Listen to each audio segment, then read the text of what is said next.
Hello welcome नमस्ते आदाब सत श्री अकाल केम छो। मैं वीके सिंह आपका फिर से स्वागत करता हूं आपके अपने चैनल द जोरावर क्लासेस में।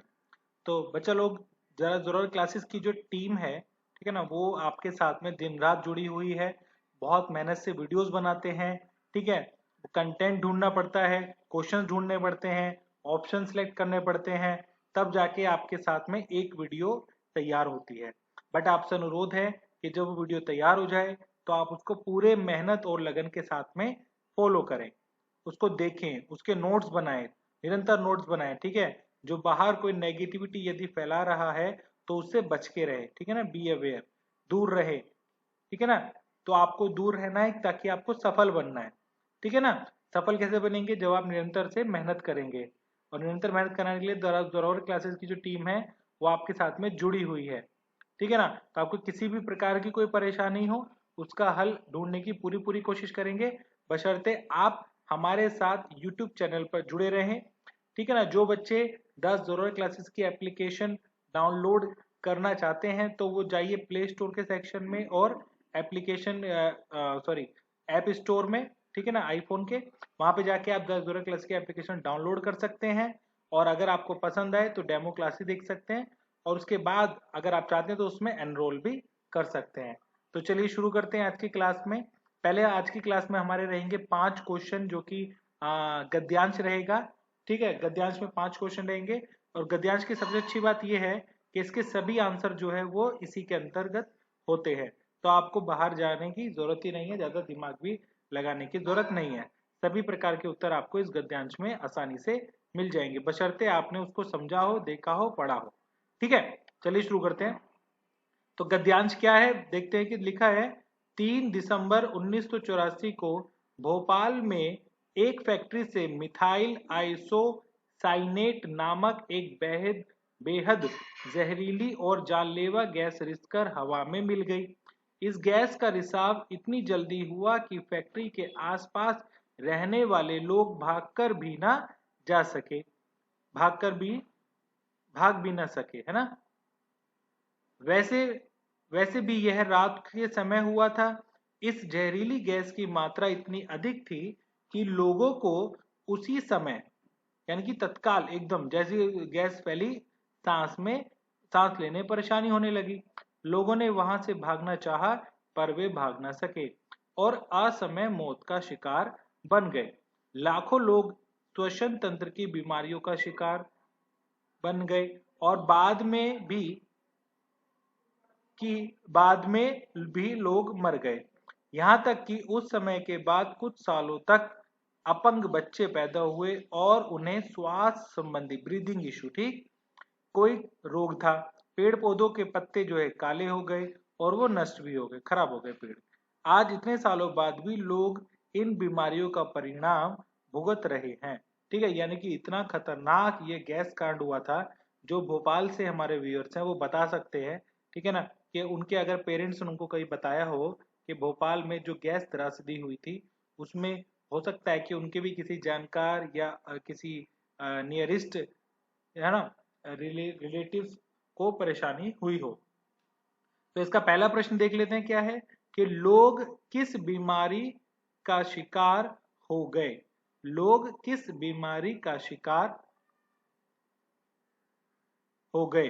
तो देखिए यहां पर आपको दिखाई देगा कि श्रवण संबंधी, सुनने की, लिसनिंग प्रॉब्लम, हियरिंग प्रॉब्लम, नेत्र ना, आई प्रॉब्लम, श्वसन ब्रीदिंग इशू, और मुख ओरल, ठीक है ना, मुंह से कोई संबंधित। तो आपने देखा था यहाँ पर कि यहाँ पर लोगों को क्या हुआ, श्वास संबंधी, ठीक है ना। तो आप देख सकते हैं इसका उत्तर हमको मिल गया है, आंसर नंबर सी। अगला प्रश्न पढ़ते हैं। अगला प्रश्न में क्या कह रहा है, 1984 भोपाल की फैक्ट्री में कौन सी दुर्घटना घटी। आग जनी हुई, आग जली, बॉम्ब ब्लास्ट हुआ, गैस रिसाव हुआ, या बिजली गिर गई। क्या हुआ था? गैस रिसाव हुआ था।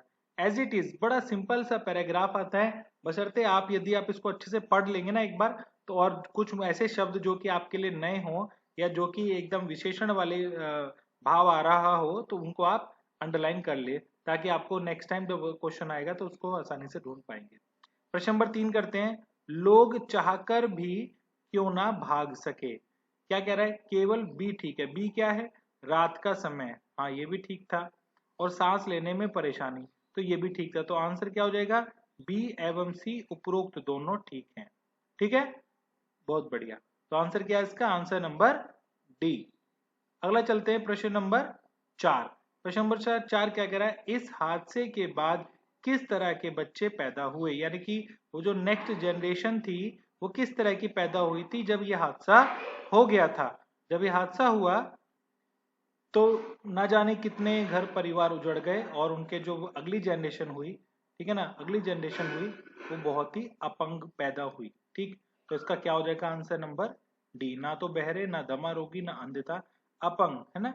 डिसेबिलिटीज, बॉडी में विकार अलग अलग अलग अलग देखे गए थे बहुत समय तक। ठीक है, और आज भी इस पर बीमारी से जूझ रहे हैं वहां के। अगला देखते हैं प्रश्न नंबर 5 क्या कह रहा है, गैस के लिए प्रयुक्त एक विशेषण लिखिए, यानी कि गैस के लिए क्या प्रयुक्त किया गया विशेषण।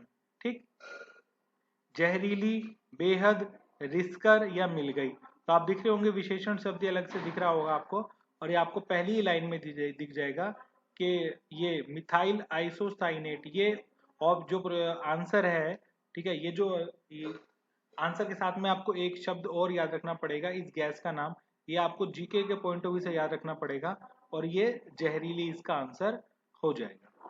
ठीक है, आगे बढ़ रहे हैं, प्रश्न नंबर करते हैं हम प्रश्न नंबर 6। प्रश्न नंबर 6 क्या कह रहा है, हिंदी की उपभाषाएं कितनी हैं।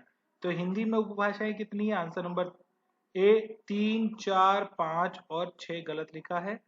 6 सही कैसे लिखेंगे, 6।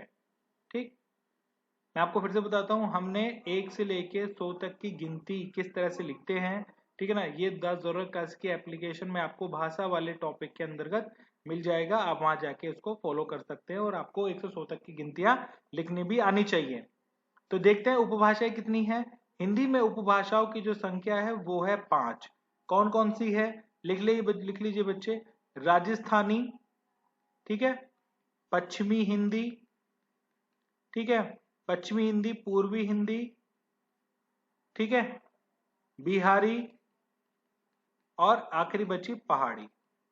ठीक है ना, ये यहाँ पर आप देखेंगे इन सब क्षेत्रों में हिंदी ही बोली जाती है, बट किस रूप में बोली जाती है, उपभाषा के रूप में लेती है। यानी कि वो जो हिंदी है उसका जो रूप है वो वहां के क्षेत्रीय बोली के प्रभाव से थोड़ा सा भिन्न है, बट बोली ही हिंदी ही जाती है। वहां का जो मेन जो थीम है वो हिंदी है, उसका रूप अलग हो सकता है। अगला बढ़ रहा है प्रश्न नंबर 7 पर। प्रश्न नंबर 7 क्या कह रहा है, हिंदी में स्वरों के कितने प्रकार होते हैं, 1, 2, 3 और 4। तो हिंदी में स्वरों के जो प्रकार हैं, अगर आपको याद होगा हमने जब पढ़ाया हुआ है पहले, तो हिंदी में स्वरों के जो प्रकार है, टाइप्स ऑफ वोवल्स, कितने हैं, 3 प्रकार के होते हैं। कौन कौन से, एक होता है ऋस्व, दूसरा होता है दीर्घ, ठीक, और तीसरा होता है पुलुप्त। ठीक, इसमें किसी प्रकार की मात्रा नहीं होती, इसमें सभी प्रकार की मात्रा होती है, और इसमें 2 से अधिक मात्रा होती है, यानी कि 2+। ठीक है, तो प्लुप्त के उदाहरण क्या होंगे, एक बार पूछा था प्लुप्त का उदाहरण पहचानने के लिए पूछा था।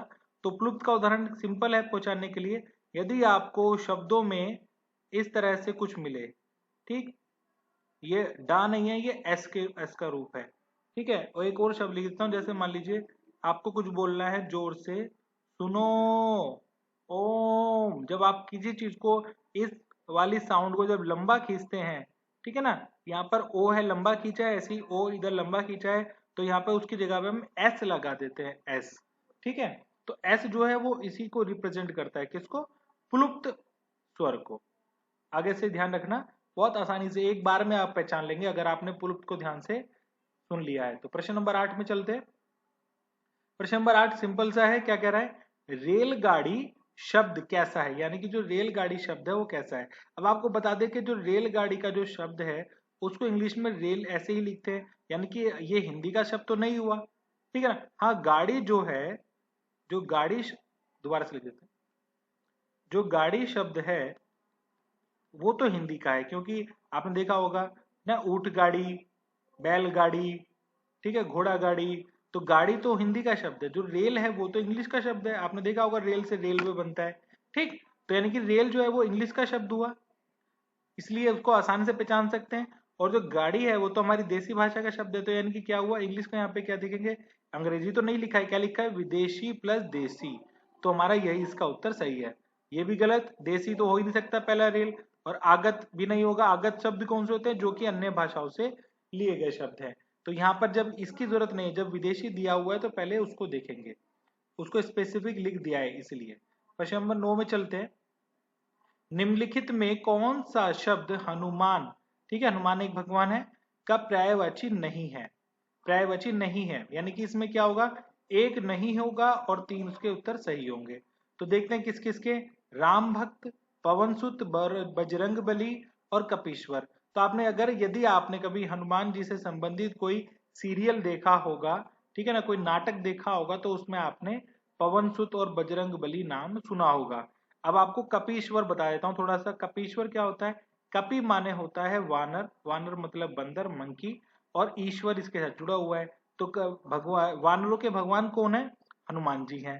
यहाँ पे बात समझ में आ गई। अब क्या बचा, यहाँ पे बचा राम भक्त। राम भक्त क्या है, राम भक्त हनुमान जी का पर्यायवाची नहीं है, ये तो एक जातिवाचक संज्ञा है, याद रखें, जातिवाचक संज्ञा है, ठीक है ना। ये तो कोई भी हो सकता है, ये तो रमेश महेश, ठीक है ना, कुछ भी कोई भी हो सकता है।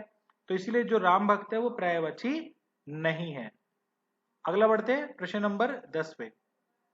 कह रहा है शोषक शब्द का विलोम शब्द चुनिए। अब शोषक क्या होता है, यदि आपने किसी चीज के बारे में सुना हो कि उसको वो शोक कर लेना, उसको वो एब्जॉर्ब कर लेना, तो वहीं से एक शब्द बनता है शोषक के लिए, एब्जॉर्बेंट, ठीक है ना। ये शोषक को बोलते हैं। तो शोषक मतलब किसी चीज को अपने पास इकट्ठा कर लेना, सिकुड़ कर, ठीक है, इकट्ठा कर लेना, तो उसी चीज को ले लेना। तो अब इसका शोषक का विलोम शब्द क्या होगा, शोषक का विलोम शब्द होगा पोषक, और शोषित का हो जाएगा पोषित। पोषक क्या होता है, पोषक बोलते हैं न्यूट्रिएंट, ठीक है, जो भी आपके न्यूट्रिएंट होते हैं, जो भी आपकी बॉडी में जो आपको सहायता करते हैं आपको फिट रखने के लिए, वो कहलाते हैं आपके पोषक तत्व। अगला बढ़े, चलिए चलते हैं अगले प्रश्न पर। प्रश्न नंबर 11। प्रश्न नंबर 11 क्या बोल रहा है, निम्नलिखित में कौन सा शब्द फल शब्द का अनेकार्थी शब्द नहीं है। यानी कि क्या है, इसमें एक ऑप्शन है जो कि नहीं है, और 3 यानी कि होंगे किसके, फल के अनेकार्थी। देख लेते हैं क्या क्या होता है। परिणाम, परिणाम का मतलब क्या होता है, रिजल्ट, ये तो होता है, ये परीक्षा फल आपने सुना होगा। हल्का, हल्का को क्या बोलते हैं इंग्लिश में, इंग्लिश लाइट, लाइट तो थोड़ा नहीं लग रहा है ना। प्रभाव, प्रभाव क्या होता है, इफेक्ट, ठीक है। और रस युक्त, रस युक्त मतलब जूसफुल, ठीक है, जूसफुल। अब देखिए जूसफुल भी, ये तो होगा ही भाई, फल में तो हर फल में जूस होता है। और इफेक्ट यानी कि उस पर क्या प्रभाव पड़ा, क्या फल पड़ा, क्या फल आया, ये थोड़ा साइंस में यूज होता है, ठीक है। तो इसमें सही उत्तर क्या हो जाएगा हमारा, आंसर नंबर बी, हल्का। अगला चलते हैं प्रश्न नंबर 12। 12 क्या बोल रहा है कि अभय और उभय शब्द युग्म जोड़ा, युग्म का मतलब क्या होता है, जोड़ा, का सही अर्थ क्या है। यानी कि अभय और उभय, उभय बताता हूं आपको। उभय का मतलब क्या होता है, आपने जब लिंग पढ़ाया था मैंने आपको, तो लिंग में आपको मैंने बताया था, एक होता है पुरुष लिंग, एक होता है स्त्रीलिंग, और तीसरा होता है उभय लिंग। उभयलिंग मतलब जिसके अंदर दोनों का ही गुण हो, पुल्लिंग के भी और स्त्रीलिंग के भी, वो उभयलिंग होता है, ठीक। इसी प्रकार से, तो आप ये बस समझिए कि उभय लिंग, उभय का मतलब क्या होता है, जिसके अंदर दोनों खूबी हों। जैसे कि आपने देखिए एक होता है, इसको मैं दूसरा बताऊं, जैसे जो जानवर होते हैं उनकी भी कैटेगरी होती है, कि पानी में रहने वाले और जमीन पर रहने वाले, ठीक। और जो दोनों में रह सकते हैं उन्हें क्या बोलते हैं, उभयचर। चर क्या होता है, चलने वाले, ठीक है। तो आप देखेंगे कि यहाँ पे दोनों, दोनों बार बार मैं बता रहा हूँ, तो उभय का मतलब क्या हुआ, दोनों। और अभय का मतलब क्या होता है, निर्भय, निर्भय मतलब जो डरे नहीं। क्लियर, एक एक शब्द को पहचानना बहुत जरूरी है, परीक्षाओं में ऐसे ऐसे शब्द आते हैं जो कि थोड़े से कंफ्यूज कर देते हैं। अगला देखते हैं, बिना घर का, यानी कि जिसका घर ना हो, ठीक है, जिसका घर ना हो। अनाथ, अनिकेत, अनाहत और अनिग्रह। अनाथ क्या होते हैं, जिसके माँ बाप ना हो, याद रखना, जिसके माँ बाप ना हो। अनिकेत, अनिकेत, निकेत क्या मतलब समझिए, निकेत का मतलब क्या होता है? निकेत का मतलब होता है घर, आवास, निवास, ठीक है ना, झोपड़ी, बहुत सारी चीजें। निकेतन भी इसी से बना है, इसमें अगर ना जोड़ देंगे तो निकेतन बन जाएगा।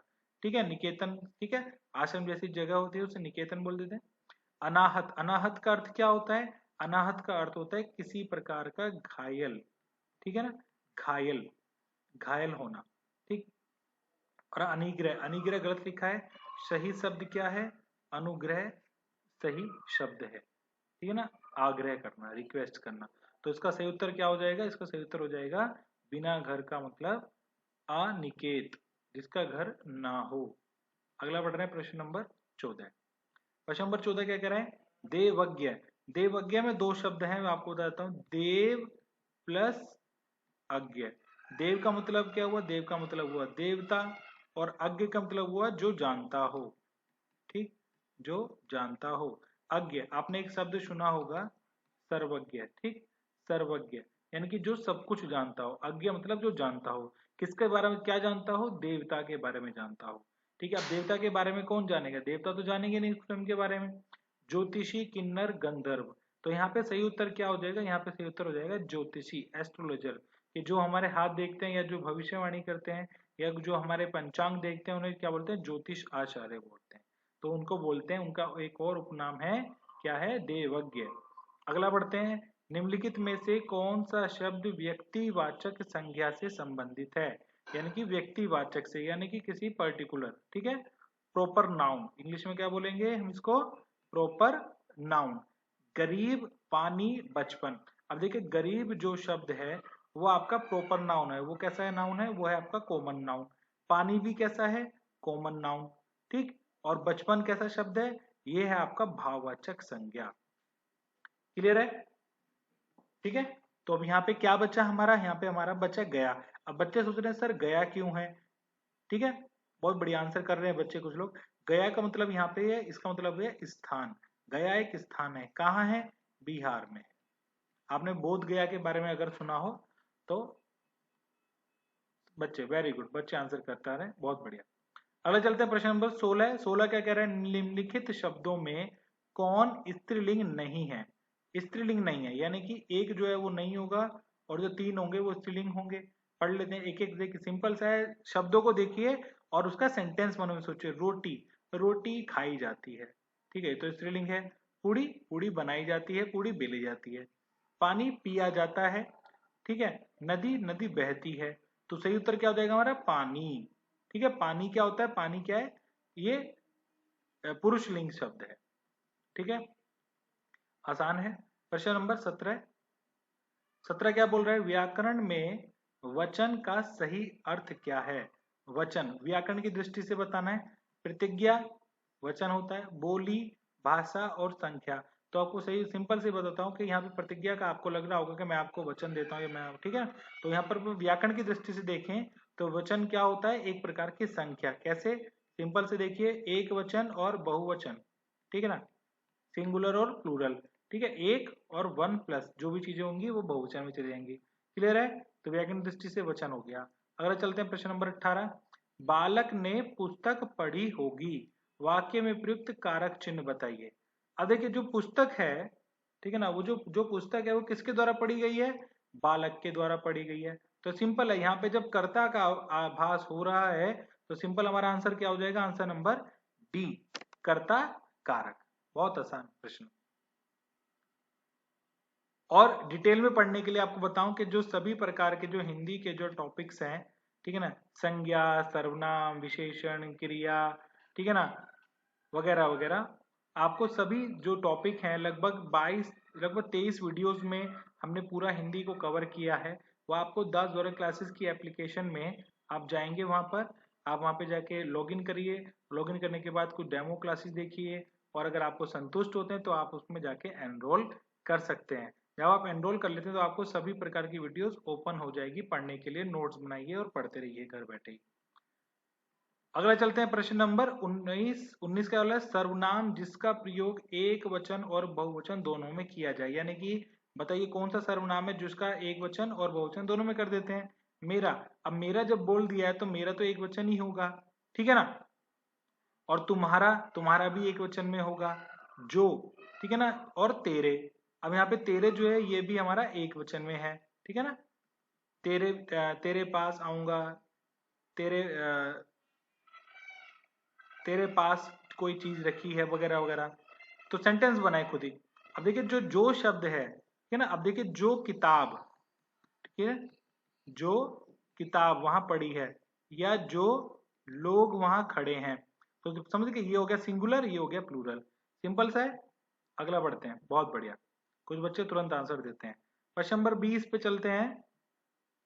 प्रश्न नंबर 20 का कह रहा है, वह अपना सिर खुजलाता है। तो रेखांकित, रेखांकित का मतलब होता है रेखांकित किया हुआ, है ना, रेखा की हुई। अंकित मतलब लगाई हुई कोई चीज, अंकित की हुई, जैसे ये अंकित हो गई, ठीक।